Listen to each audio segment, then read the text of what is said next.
묵직한 습기를 머금은 부산의 새벽 공기가 낡은 빌라의 창틈으로 스며들었다. 박선우는 잠에서 깬 것이 아니라 밤새 이어진 얕은 선잠의 바다에서 그저 몸을 일으켰을 뿐이다. 72. 그의 시간은 더 이상 흐르지 않고 고여 있었다. 3년 전 아내가 훌쩍 세상을 떠난 그날부터 그의 세상은 빛바랜 흑백 사진처럼 색을 잃었다. 벽에 걸린 아내의 영정사진을 마른 수건으로 닦아내는 것으로 그의 하루는 시작되었다. 사진 속 아내는 벚꽃이 만개한 46의 봄날에 멈춰 있었다. 여보, 잘 잤소. 무심코 건넨 말은 대답 없이 방 안을 맴돌다 흩어졌다. 텅 빈 집의 정적은 거대한 추처럼 그의 어깨를 짓눌렀다. 평생을 고등학교 국어교사로 살았다. 학생들의 왁자지껄한 웃음소리와 분필 가루 날리는 교실, 시와 문학을 논하며 빛나던 눈동자들. 그 모든 것이 이제는 아득한 꿈결 같다.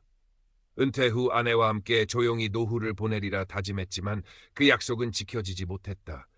홀로 차린 아침상은 늘 단출했다. 밥 한 공기, 김치, 그리고 어젯밤 끓여놓은 시래기국. 숟가락을 드는 것조차 버거울 때가 많았다. 밥알을 씹는 동안 창밖을 내다보았다. 그의 3층 빌라에서는 멀리 해운대 바다가 아스라이 보였다. 뿌연 해무에 잠긴 수평선은 마치 그의 마음 같았다. 오전에는 동네의 노인정을 찾는 것이 유일한 소일거리였다. 박 선생, 어서 오시게. 오랜 친구인 김영철이 그를 반겼다. 그는 건설업으로 잔뼈가 굳은 사람답게 목소리가 우렁찼고 성격도 시원시원했다. 한 수 둬야지. 두 사람은 낡은 바둑판을 사이에 두고 앉았다. 탁, 탁. 바둑알 놓는 소리만이 두 사람 사이에 정적을 채웠다. 김영철은 서울 사는 아들 자랑, 최근에 본 손주 재롱을 늘어놓았지만 박선우는 그저 묵묵히 바둑알을 옮길 뿐이었다. 자식. 그에게도 서울 사는 딸 지연이 있었다. 제 가정을 꾸리고 대기업에서 과장으로 일하는 딸은 늘 바빴다. 명절이나 생신 때 겨우 얼굴을 보는 것이 전부였다. 서운한 마음보다는 그저 자신의 삶에 충실한 딸이 대견하고 동시에 자신의 늙고 외로운 처지를 방해하고 싶지 않은 마음이 더 컸다. 자네는 무슨 재미로 사나? 맨날 책만 붙들고 있으니 세상이 얼마나 변했는데. 김영철의 말에 박선우는 희미하게 웃을 뿐이었다. 그는 세상과 소통하는 법을 잊어버린 지 오래였다. 집에 돌아오면 다시 깊은 침묵 속으로 잠겨들었다. 책을 펼쳐도 글자들이 눈에 들어오지 않고 흩어졌다. 무료함을 견디다 못한 그는 얼마 전 딸이 깔아준 스마트폰에 어플 하나를 열었다. 마음벗. 노인들을 위한 동호회 앱이었다. 그곳에는 등산, 낚시, 서예 등 다양한 모임이 있었지만 그의 눈길을 끈 것은 시와 산문이라는 작은 소모임이었다.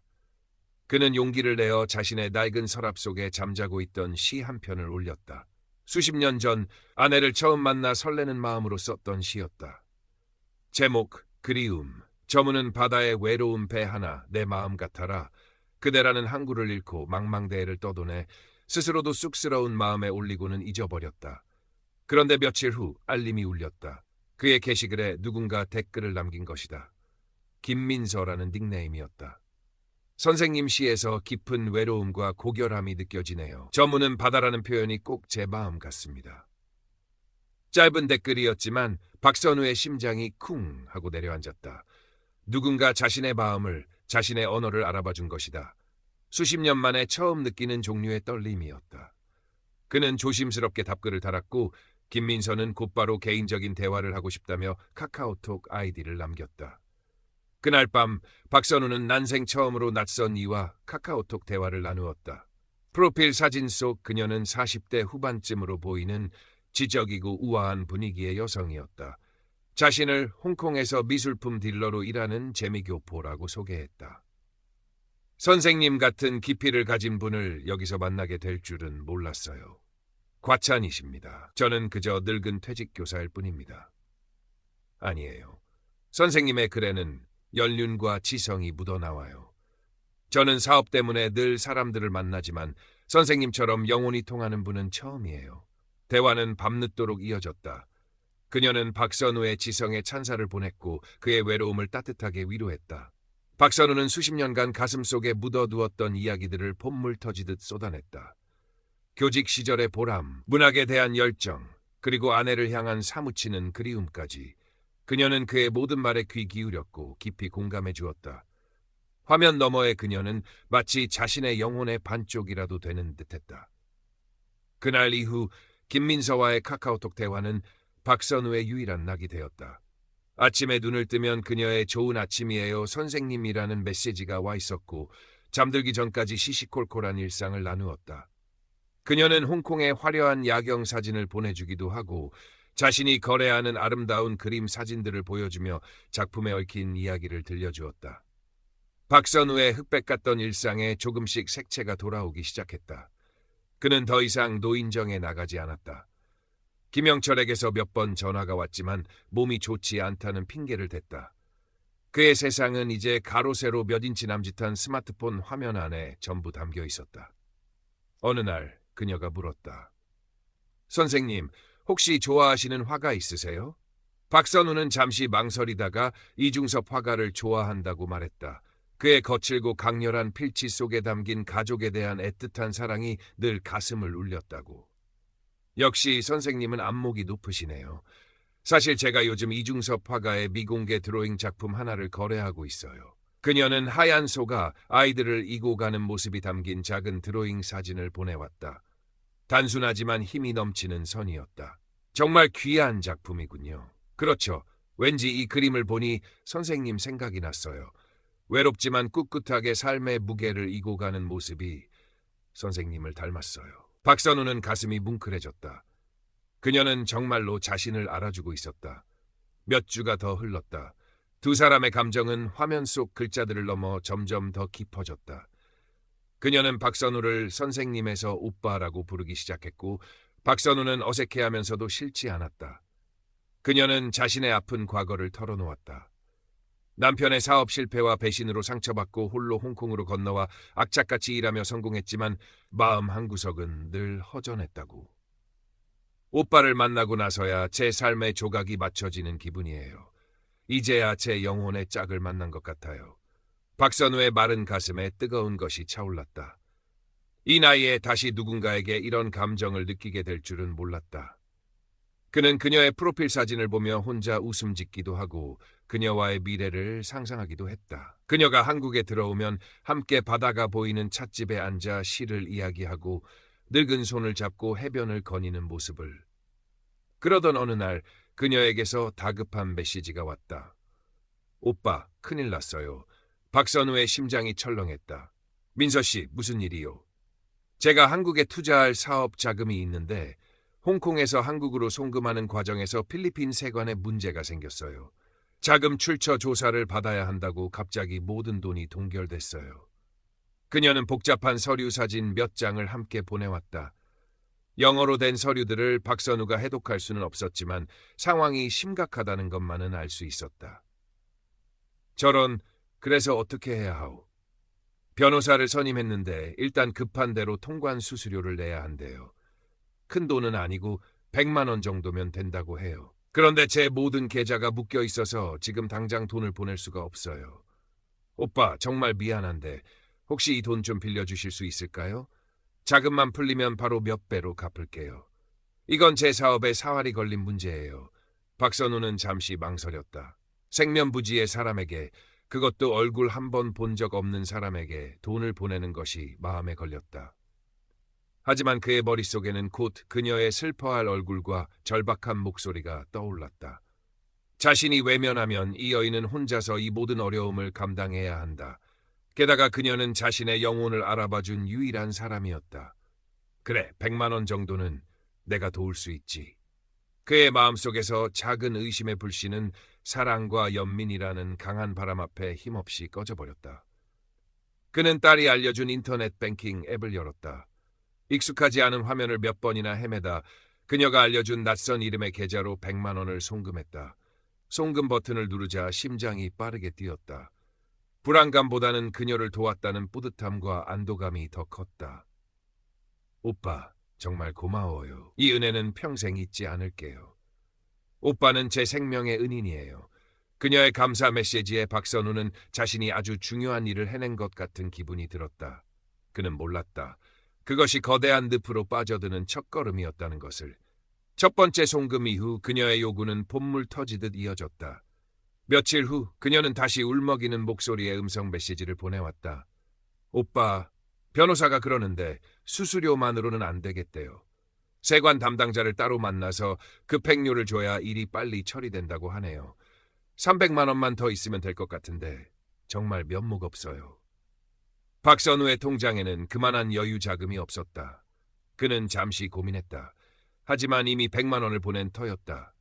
여기서 멈추면 그 돈마저 날리는 셈이 된다. 그래, 이 고비만 넘기면 모든 게 해결될 거야.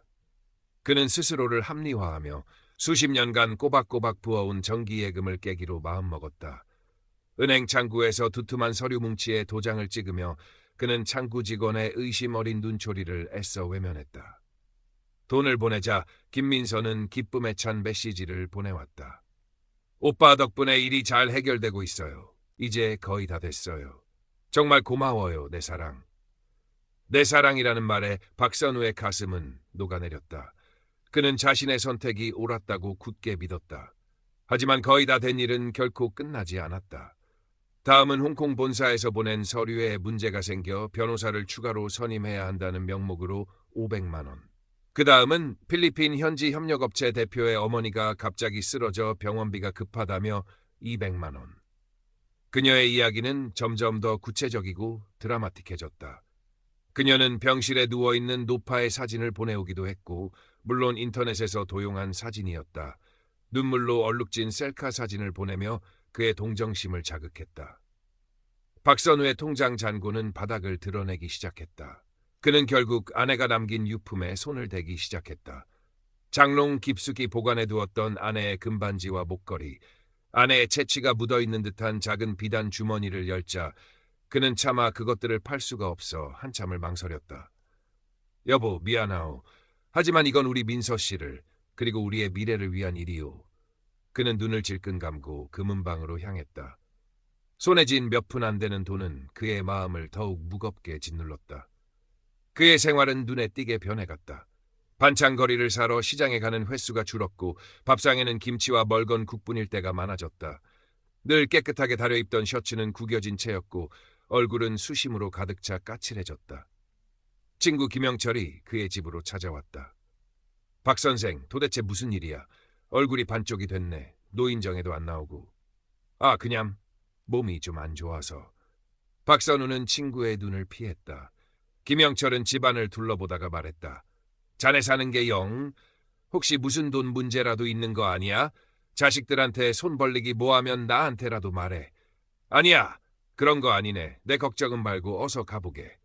박선우는 자신도 모르게 날카로운 목소리로 친구를 내쫓았다. 김영철은 서운한 표정으로 돌아섰다. 박선우는 굳게 닫힌 현관문을 보며 주저앉았다.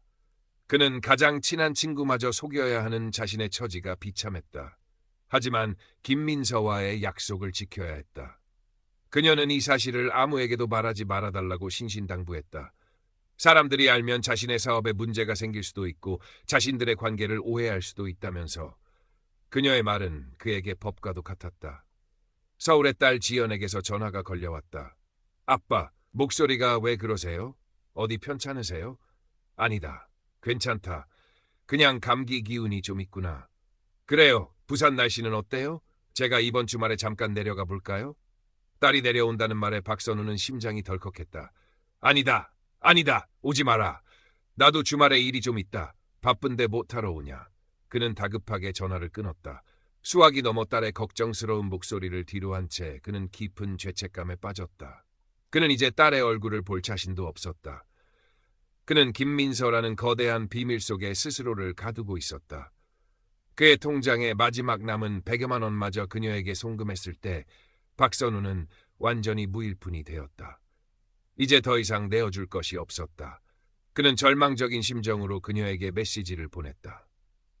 민서 씨, 나 이제 정말 돈이 한 푼도 없소. 오빠, 미안해요. 하지만 정말 거의 다 끝났어요. 마지막으로 딱 한 번만 더. 그녀의 요구는 끝이 없었다. 박선우는 멍하니 스마트폰 화면만 바라보았다.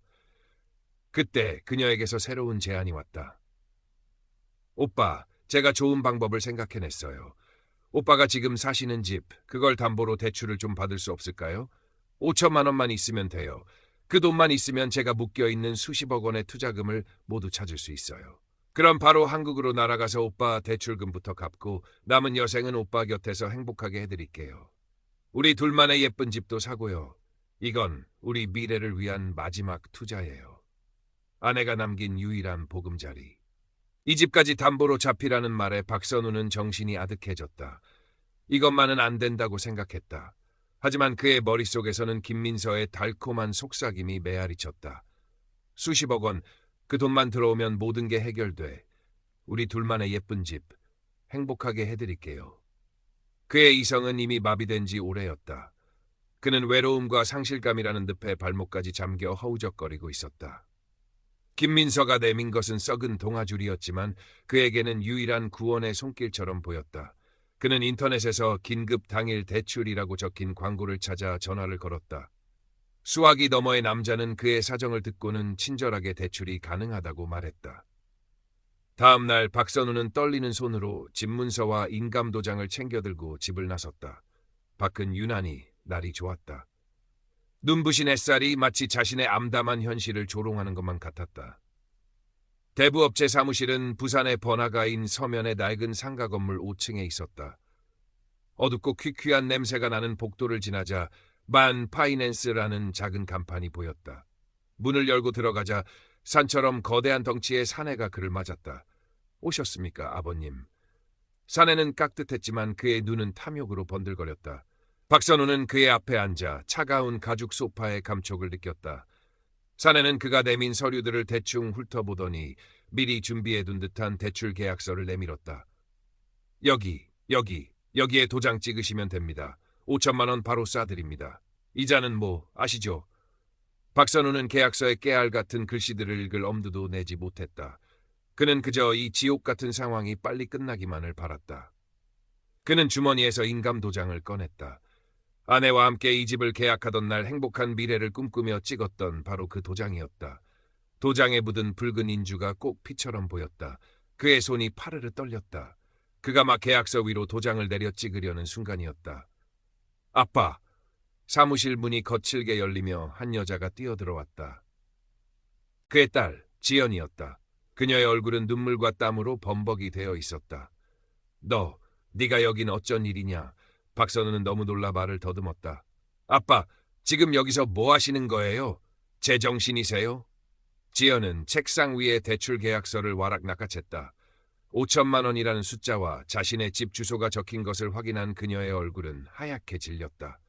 그녀는 아버지를 부축하여 사무실 밖으로 끌고 나왔다. 덩치 큰 사내는 어이없다는 듯 혀를 찼지만 더 이상 그들을 붙잡지는 않았다. 집으로 돌아오는 택시 안에서 부녀는 아무 말도 없었다. 집은 폭풍이 휩쓸고 간 것처럼 고요했다. 지연은 아버지의 스마트폰을 빼앗아 들었다. 박선우는 저항할 기력도 없었다. 이 여자, 김민서라는 이 여자, 누구예요?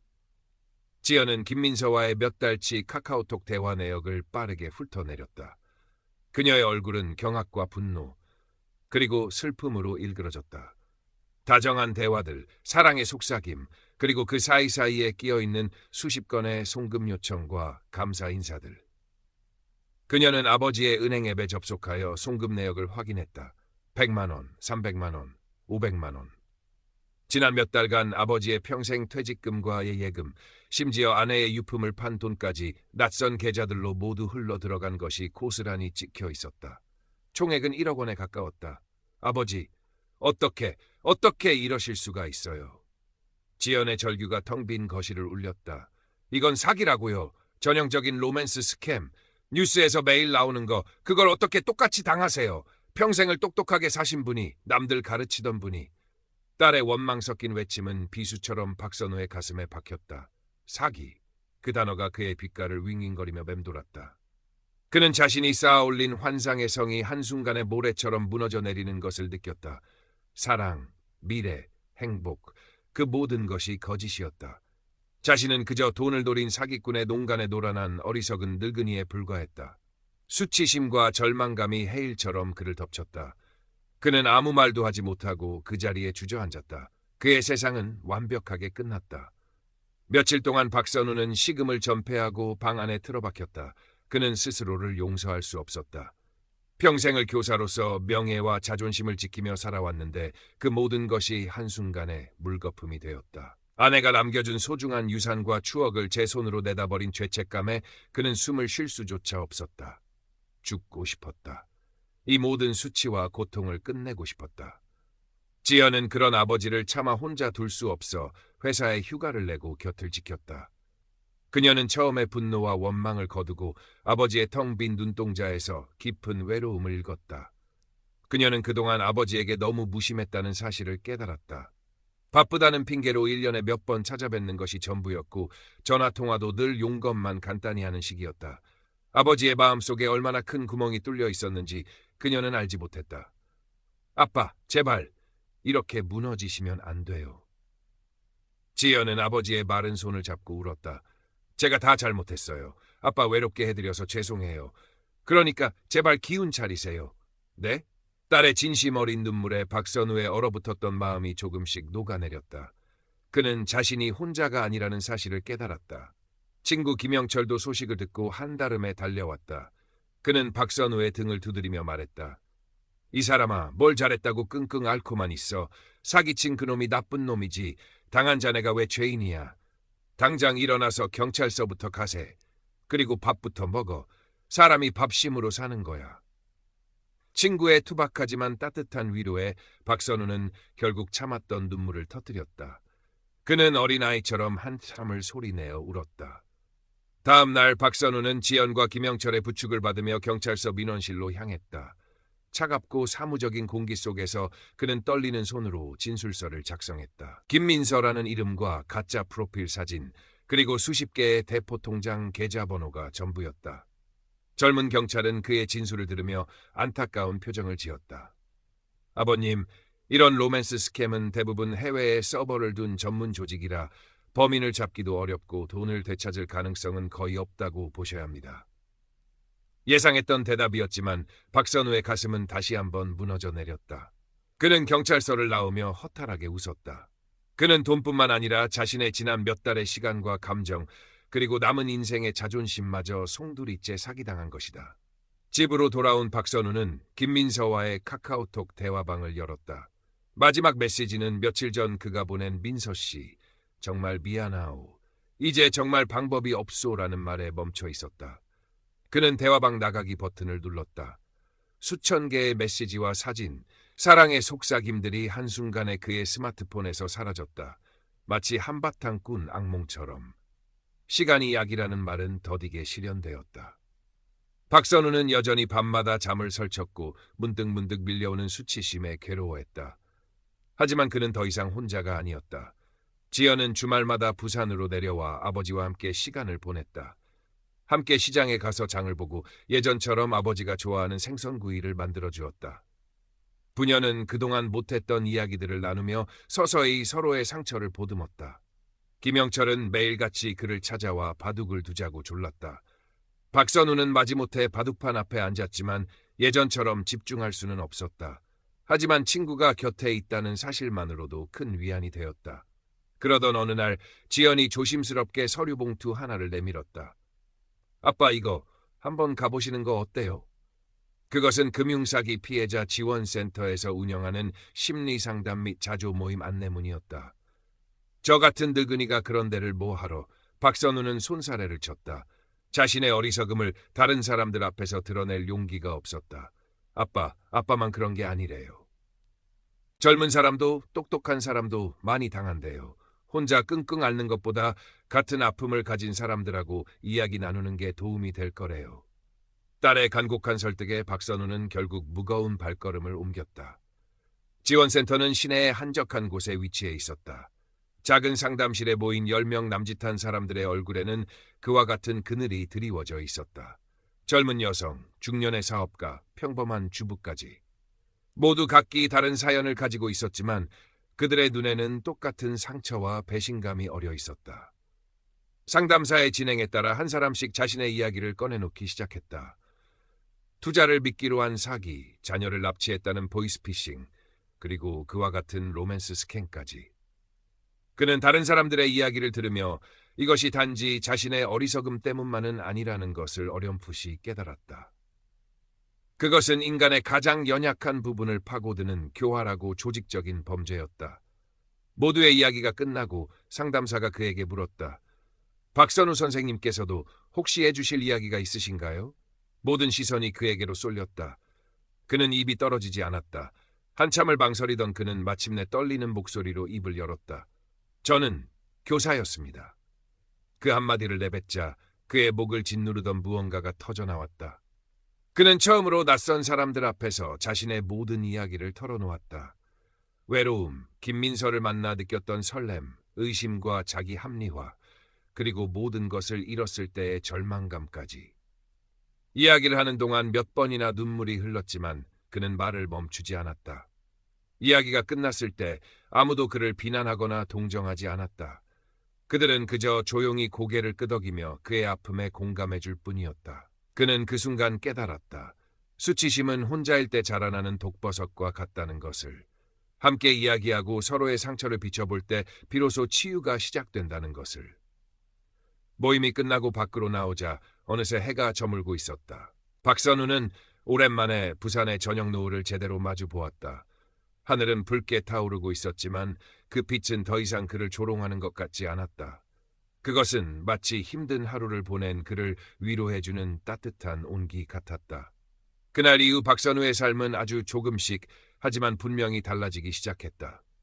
그는 매주 자조 모임에 나갔고 이제는 다른 피해자들의 이야기에 귀 기울여주고 자신의 경험을 나누며 위로를 건네는 역할을 하게 되었다. 그는 다시 펜을 잡았다.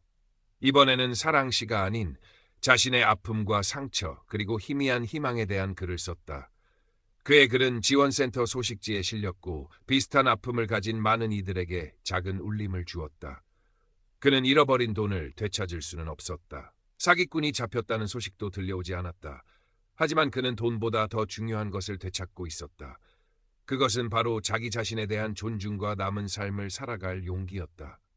어느 맑은 주말, 그는 딸 지연과 함께 오랜만에 바다를 보러 갔다. 해운대 해변의 모래사장을 천천히 걸으며 그는 딸에게 말했다. 지연아, 아빠가 다시 시를 좀 써보려고 한다. 정말요, 아빠? 잘 생각하셨어요. 지연의 얼굴에 환한 웃음이 피어났다. 박선우는 밀려오는 파도를 바라보았다. 파도는 끊임없이 모래사장을 핥히고 모든 것을 쓸어갔지만 또다시 새로운 파도가 밀려와 그 자리를 채웠다. 그의 삶도 마찬가지였다. 거대한 파도에 모든 것을 잃었지만 이제 그는 새로운 파도를 맞이할 준비가 되어 있었다. 그는 더 이상 저무는 바다의 외로운 배가 아니었다. 상처 입었지만 새로운 항구를 향해 다시 돛을 올리는 늙은 선장이었다. 그의 옆에는 든든한 등대가 되어주는 딸과 친구가 있었다. 그의 항해는 이제 막 다시 시작되고 있었다. 창밖으로 보이는 부산의 바다는 그 어느 때보다 푸르고 눈부시게 빛나고 있었다.